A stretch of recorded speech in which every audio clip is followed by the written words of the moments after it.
Welcome to Bhavin Sir English Academy Advanced English Spoken video. If you want to be fluent in spoken English, you have to learn a massive English regularly, friends. So, let's start.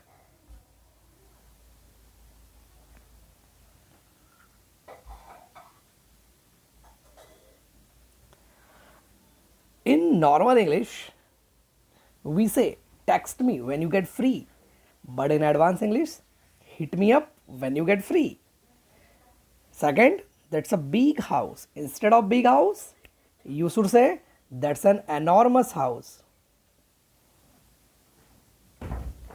Instead of let's meet today, you say let's catch up today.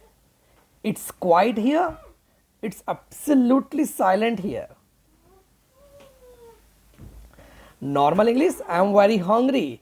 Advanced English, I am starving. Normal English, I am very happy. Advanced English, I am over the moon.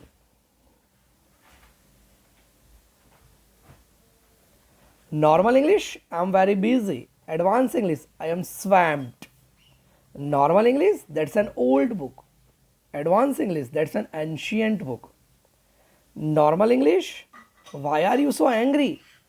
Advanced English, why are you so pissed off? Normal English, it's a hot day today. Advanced English, it's a scorching day today.